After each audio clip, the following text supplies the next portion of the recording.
Dennehy with a poor pass, and Philip Gannon is quickly in for Longford Town.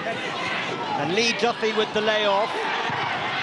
And the shot towards Lee Duffy, and he scores, but no, it won't count. The assistant on this near side, Darren Corcoran, raised his flag. Longford Town looking dangerous on the break. The block by Sean Hoare. Comes through to O'Sullivan, handball surely by Dennehy. And yes, that is going to be a yellow card. Robert Harvey, our referee this evening, deeming that Darren Dennehy had purposefully handled, and it certainly looked that way. So the free kick for Longford Town, the big St. Pat's wall, and Longford Town unable to breach it. Tony Cousins with a change of tactics this evening. A lot more players behind the ball, and it's worked so far. Timlin's cross, lovely turn, McGrath. Oh, that was superb. First touch to take it down, and the swivel and shot almost finding the net, but just a yard too high. Start of this second half, and Longford Town taking the game to St. Pat's. Encouraging to see from their supporters' point of view. Duffy gets the cross in. O'Sullivan with the turn, and they've scored. 34 seconds gone. Philip Gannon unerringly into the corner, and Longford take a shock lead here in the Stadium of Light. It's St. Patrick's Athletic 0, Longford Town 1. Dennehy making the run to the near post, and it's in. It's 1-1, and Sam Verdon has scored his first goal for St. Pat's from Dennehy's corner, arriving on cue at the back post and powering the header into the corner of the goal. And it's Dennehy to swing it in again. And Longford Town perhaps with a chance to break lots of players over on the far side. Conor Powell racing ahead of O'Connor. And here is Powell. And Conor Powell has scored, beating Brendan Clark at his near post. And that is a rare goal indeed. He hasn't scored for many years, not since a goal for Bowes against Drogheda back in 2009. Conor Powell putting Longford Town ahead for the second time. Nicely up the line to Dennehy. Cleared the first bodies. Oh, this could go anywhere. Off the post by Timlin. Well, Mark Timlin, who's been one of St. Pat's best players this season since he arrived from Derry, going so close there. And then the header at the near post, flashing over the bar. And here is Ger O'Brien. And Byrne makes the little run in behind. Past Mulhall and past the keeper. And what an introduction. Well, Liam Buckley, the hero now, making the substitution at the right moment. And Conan Byrne is on to score for St. Pat's and bring it back to 2-2. Easy old game, isn't it, Liam? And here comes St. Pat's again. Byrne's shot blocked. Timlin, and off the line by Mulhall. Well, this really has been an extraordinary half of football. Chances aplenty at both ends. And it looked like Timlin was sure to score, but Mulhall did brilliantly to clear that away. Ger O'Brien losing out. Khalim Simon is away here. Oh, there's a push there by Dennehy. Out came the keeper Clark, and the referee has pointed to the spot, and a second yellow card for the St. Pat's centre-back. He's going to play no further part. A controversial moment here. Was this push enough? Well, it certainly looked like he caught Simon, and not just the red card, but a penalty as well. And it's O'Sullivan standing over this penalty kick, and it's off the crossbar. And the referee has blown his whistle. I'm not quite sure what that's for. He's pointing over to the halfway line. Yes, it looks like Darren Dennehy had not left the field of play before that corner was taken. Communication between the referee and the fourth official, Neil Doyle. And this is going to be an opportunity for Longford once again. And O'Sullivan has another chance to beat Brendan Clark in the St. Pat's goal. So with not too long to go, 86 minutes gone, can Longford take the lead for the third time this evening? O'Sullivan against Clark, and this time, no mistake. And Longford Town, bottom of the table, are leading in Inchicore.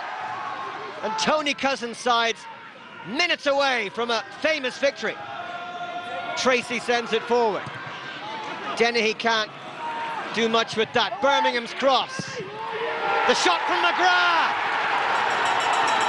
A third equaliser with a minute to go, and St. Pat's, who haven't given up at any stage in this game, certainly deserve that equaliser in what's been a pulsating 6-goal second half. Ger O'Brien in added time as St. Pat's continue to look for the winner. Great ball through by Tracy. Sam Verdon! Oh, great stop. Ian Malloy between St. Pat's and what would have been a dramatic winner. Deep into stoppage time. Surely honours even now. Byrne sends in the cross. Longford hanging on here. And that's it, the final whistle. A terrific game between two sides who really went on all-out attack in the second half. It ends here, Pats 3, Longford Town 3.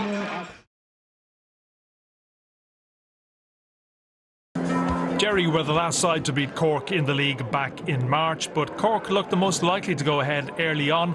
Here a long ball from the back eventually fell to Gavin Holohan, who was off the mark with a shot on goal.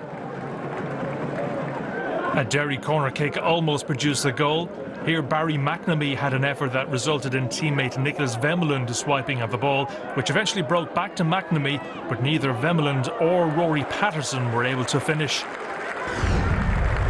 A corner early in the second half produced the breakthrough goal. McNamee took it and the Dane Vemelund was able to poke home from close range. Cork looked set to draw level as a ball through to Sean Maguire left him in. Luckily for Derry, skipper Ryan McBride arrived in the nick of time to avert the danger. And Maguire passed up another opportunity as Cork turned the screw. Mark O'Sullivan was involved as he fed Kevin O'Connor to cross, but Maguire planted his header the wrong side of the upright.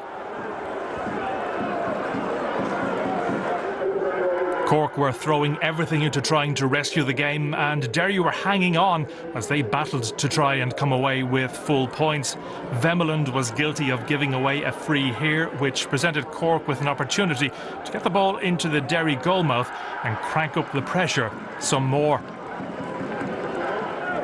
Greg Bolger stepped up to take the dead ball that floated into the danger area, and Danny Morrissey popped up to head in and break Derry's brave resistance in front of the shed end with 4 minutes of normal time remaining. But there was still time for Cork to complete a remarkable turnaround by grabbing a dramatic late winner in injury time. Stephen Dooley won a corner that Derry felt should have been a goal kick to them instead. When the ball came in, goalkeeper Gerard Doherty hit the deck under pressure, and Kenny Brown headed in for the winner. The 2-1 victory keeps last season's runners-up 4 points off the top. Afterwards, the rival benches clashed as tempers boiled over, with Derry boss Kenny Shields particularly unhappy.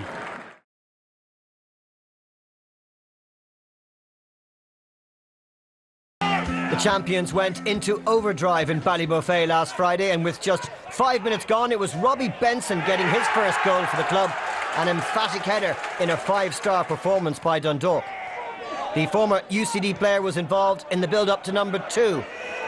Darrell Horgan with the inch-perfect cross. And John Mountney was there to lay it off to Benson, unerringly finding the top corner. What's that about Benson and London buses? Goal number 3 was simply world-class. Ronan Finn to Horgan, and his shot looping over Kieran Gallagher into the top corner. Is there a better player in the country right now than Darrell Horgan? Just before the break, it was 4-0. Horgan away again against a Finn Harps side that defended poorly throughout. Finn's shot going in off Kieran Call, but the player of the month for April will be claiming it. Not much Ollie Horgan and Gavin Dykes could do with Dundalk in this mood, and it continued like that in the second half. Though one blot on the copybook was Robbie Benson's dive that didn't fool referee Tomas Connolly.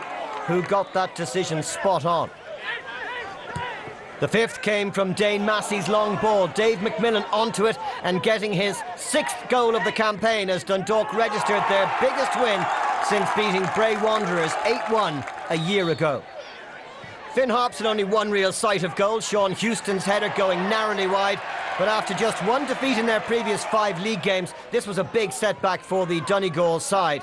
Andy Boyle's looping header made it 6 with 20 minutes to go, his 2nd goal in a week. And they completed the scoring in the final minute of added time, Horgan finding Paddy Barrett, who stroked home number 7. That's Dundalk's biggest away win under Stephen Kenny. The question is, can anyone stop them from achieving 3 in a row? It finished Finn Harps 0, Dundalk 7.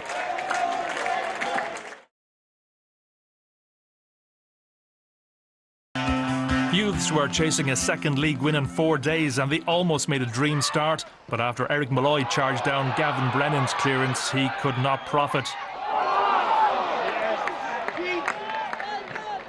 At the other end, Rovers might have hit the front when Gary McCabe latched onto a long ball out of defence. Captain Graham Doyle produced the stop to deny McCabe.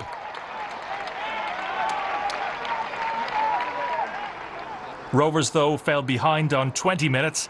While they seemed to have cleared the danger after a throw-in, Youths won the ball back before Andy Mulligan controlled and turned to fire in.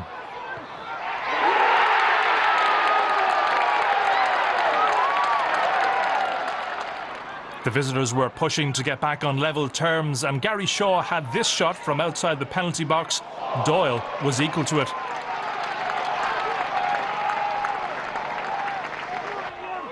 Rovers were fortunate not to fall further behind after David Webster got in a tangle under pressure from Paul Murphy. He set up Malloy, who again fired wide. Youths gave themselves more breathing space thanks to a Chris Kenny strike. Shane Dunn provided the cross and Kenny ghosted in to sweep the ball into the net.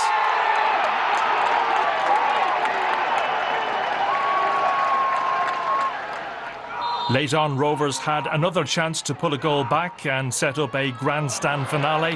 That man Millet sent in the free that Doyle was able to save and make sure the Youths went on to notch arguably their most notable victory ever on a 2-0 scoreline.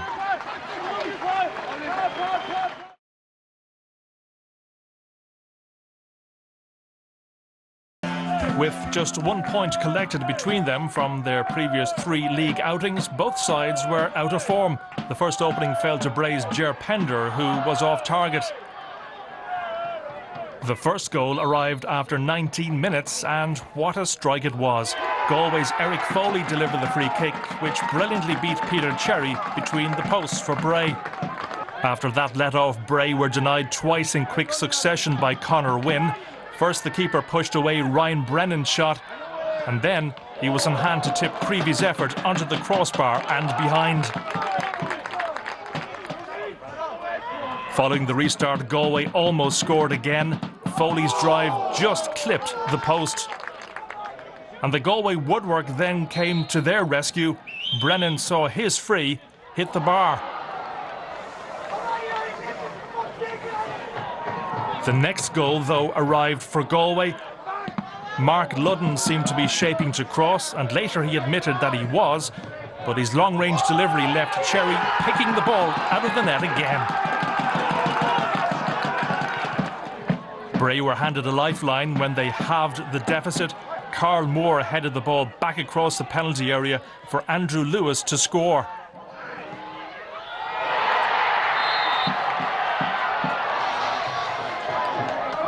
But despite getting a goal back, Bray ran out of time. Galway held on to collect all of the points to go 5th in the table with a 2-1 win.